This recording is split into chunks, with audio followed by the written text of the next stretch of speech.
Hi வணக்கம். இன்றைக்கி universe உங்களுக்கு சொல்கிற லவ் மெசேஜ் என்ன அப்படின்னு பார்க்கலாம். சொல்லுங்கள் யூனிவர்ஸ், நம்ம கலெக்டிவ்ஸ்க்கான லவ் மெசேஜ் என்ன, நம்ம கலெக்டிவ்ஸோட லவ் ரிலேஷன்ஷிப் எப்படி போயிட்டுருக்கு, அவங்க பர்சனோட எனர்ஜி என்ன, என்ன மெசேஜ் கொடுக்க போகிறீங்க யூனிவர்ஸ் சொல்லுங்கள். என்ன கார்டு வருதுன்னு பார்க்கலாம்.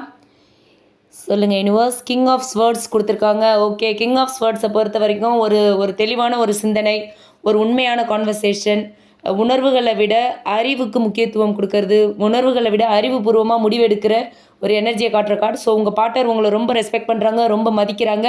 ஆனால் அவங்க அவங்களோட ஃபீலிங்ஸை வெளியில் காட்டுறதில்ல, ரொம்ப செல்ஃப் கண்ட்ரோலோடு இருக்காங்க. அவங்களுக்கு நியாயமும் நேர்மையும் முக்கியம் அப்படின்னு நினைக்கிற ஒரு பர்சனாக இருக்காங்க. ஓகேவா? நீங்கள் செப்பரேஷனில் இருக்கீங்க, நோ கான்டாக்ட் பிரேக்கப்பில் இருக்கீங்க அப்படின்னா உங்கள் பர்சன் உங்களை தான் நினைக்கிறாங்க. ரொம்ப லாஜிக்காக திங்க் பண்ணிகிட்ருக்காங்க, எமோஷ்னலாலாம் திங்க் பண்ணல, லாஜிக்காக திங்க் பண்ணுறாங்க. ஸோ சீக்கிரமாகவே உங்கள் பர்சன் நேரடியாக உங்களை தொடர்பு கொள்வாங்க, நேராக மீட் பண்ணி உங்ககிட்ட பேசுகிறதுக்கான வாய்ப்புகள் இருக்குது அப்படின்னு சொல்கிறாங்க யூனிவர்ஸ். இந்த மெசேஜ் மிதுனம், துலாம், கும்பம் இந்த ராசிக்காரர்களுக்கு பொருந்தும். Okay, thank you.